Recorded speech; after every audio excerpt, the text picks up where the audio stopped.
The Legend of Zelda Link's Awakening is kind of an odd game. It's got a lot to say for a Zelda game, of course, it being a huge discussion of phenomenology. It also just has a lot of weird things in it. There's Mario enemies everywhere, I think Kirby is in there somewhere. And also there's that really obscure Nintendo game that they have characters from, like the Princess Zelda. Everything is so surreal. It really feels like the dreamscape that it supposedly is. I could go more into the aesthetics of Link's Awakening all day. It's a game I truly love, but that's not what I'm here to talk about today.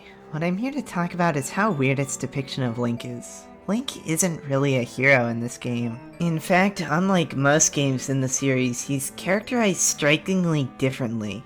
And there are two interpretations of this that I'd like to examine. There's the original game, and then there's the 1994 manga adaptation by Ataru Kagiwa. Due to a key difference in the world as it is presented in the manga, these two characters are drastically different. In the original Link's Awakening, Link learns that the island is all a dream fairly early on. You go to the Face Drawing Dungeon and learn all about it from some murals. Somehow Link has been transported to a dream world and the only way to wake up is to end the dream entirely. However, Link has no internal reflection on this, despite having made a strong connection with some of the islanders already. Particularly Marin, who he went on a literal date with where she told him her aspirations. Most of the interesting internal reflection comes from the side of the player controlling Link.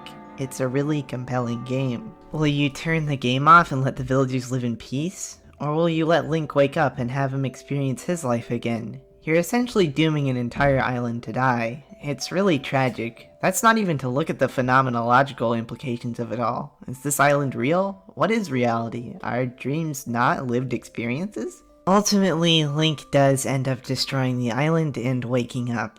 This characterizes Link as sort of a reluctant evil. He doesn't want to kill everyone, but for some reason he still places himself above the rest of them. It's a really interesting idea for a main character in a Zelda game. Everyone's dead because you killed them. Contrast that to the Link's Awakening manga, which has a completely different idea of Link's journey. Now, the same basic plot beats are there. Link's on an island that's a dream, and he knows it's a dream pretty fairly on in the quest. However, unlike the game where he ultimately places himself on a higher pedestal than all the people in the dream, he has some reflection on the people he's met there. He decides that he doesn't want to leave the dream if it means ending all of their lives. So for a while he gives up on his quest, but then he finds out that if he doesn't wake the Windfish up, the nightmare monsters will get more and more restless, to the point that he can't defend the townspeople anymore. He decides to give the townspeople a quick death instead of a slow decay. It's a really interesting change from the original game. It frames Link's actions in a totally different light. Now he's sort of a tragic hero. His choice isn't only difficult, it's literally impossible to save the people of Koholint Island. There's only one option for him this time around, and frankly, I like this less. Part of what interests me so much about Link's Awakening is that Link isn't really a hero in this game. He's making a selfish choice to continue his own life in spite of everyone who will disappear from the world. It's a really interesting take on a Zelda character, and a bold reflection of the player. You wanted to continue the game. You wanted to see more of it, no matter what it cost. However, and this might be due to the lack of there being a player to make this connection with in the manga, this entire idea is kind of just dropped there.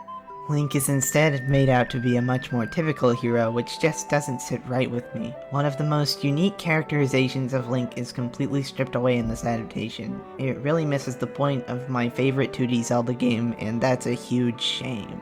With all that being said though, I think it's really interesting that there are two different interpretations of Link in this game. Link's Awakening is naturally a weird game. Why wouldn't it then have something no other game has? Two very different ways to see the same main character.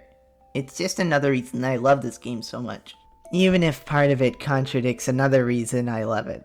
This has been Arcade Everlasting, constantly billing Link's Awakening as phenomenology for babies, signing off. Thank you for watching.